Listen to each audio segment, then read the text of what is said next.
In a day of political upheaval, Britain's Prime Minister Rishi Sunak brought back former Prime Minister David Cameron as his foreign secretary.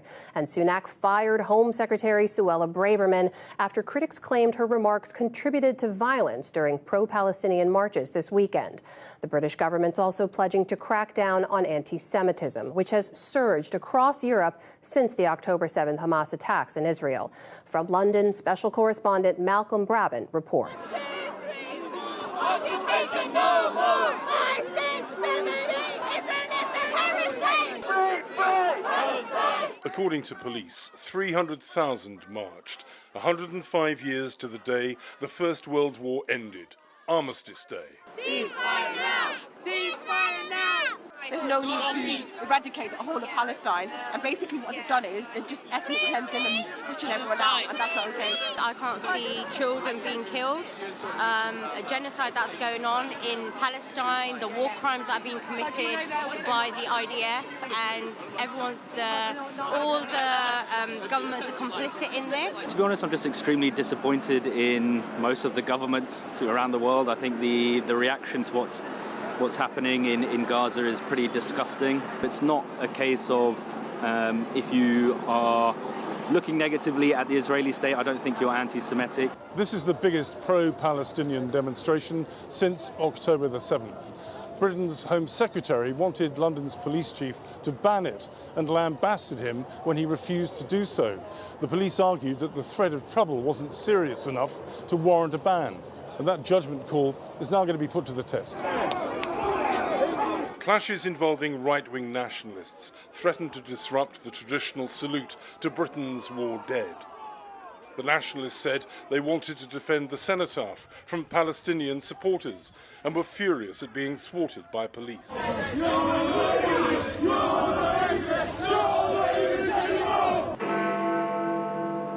The 2-minute silence at the 11th hour was observed peacefully beneath the statue of Winston Churchill, as a handful of Britons signalled their support for hostages held by Hamas. Organiser Mark Burbeck. We have families in this country where the kids are unable to wear their signs of their religion to school.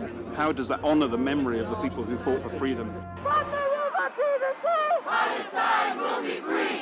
The government is considering outlawing this chant because it implies wiping Israel off the map. The police say they're looking to arrest this group. The anti-Semitic chant threatens Jews with the return of Mohammed's army. Police are also hunting a group who intimidated worshippers outside a London synagogue. But the police and some senior government ministers blamed the Home Secretary, Suella Braverman, for whipping up hatred before the demonstration. Thousands of people take to the streets following the massacre of Jewish people, the single largest loss of Jewish life since the Holocaust, chanting for the erasure of Israel from the map. To my mind, there's only one way to describe those marches. They are hate marches. Although Prime Minister Rishi Sunak sacked Braverman for her strident language, protecting Britain's Jewish community is paramount. We will not stand for the hatred and anti-Semitism we have seen on our streets. It sickens me to think that British Jews are looking over their shoulder in this country. According to the European Union, anti-Semitism has not been this bad since the 1930s. In Paris, Stars of David, stenciled on buildings, resurrected memories of Nazi tactics to identify Jews. Je pleure. I'm crying because I'm going to again feel the hatred that was there when we were kids. I don't understand it. In Germany, the government has warned that anti-Semitic attacks risk transporting the country back to its most horrific times. In Denmark, Prime Minister Mette Frederiksen led last week's commemoration of Kristallnacht, when, in 1938, the Nazis launched a pogrom against Jews across Germany and Austria.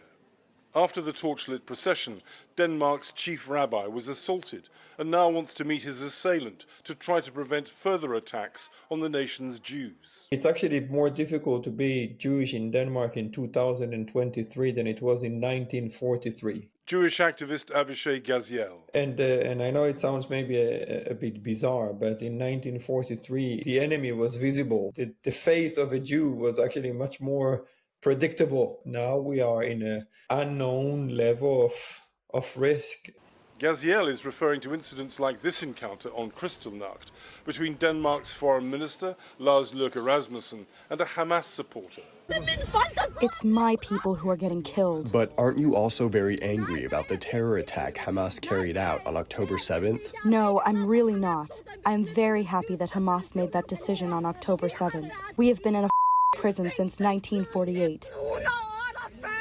This is where I simply don't understand you. Well, anyway, have a nice evening. Adding to the tension is a video about Hamas's hostages by a Danish Palestinian influencer called Armani. There are still people down there who've not been done, he says. But 250, he says, that's not too bad. Okay, he says, joking aside, condolences for all those lives that have not yet been taken. What do you fear is going to happen? I cannot see how all this hatred we see around in demonstrations, how it channels itself to anything else than violence. Killers! Get to all the Jews! I honestly cannot see how we dump it down. Saturday's demonstration passed the headquarters of Britain's secret intelligence service, MI6, whose agents are trying to prevent the fury generated by the Gaza conflict from turning deadly. Britain's current terrorism threat is classified as substantial, which means an attack is likely. For the PBS NewsHour, I'm Malcolm Brabant in London.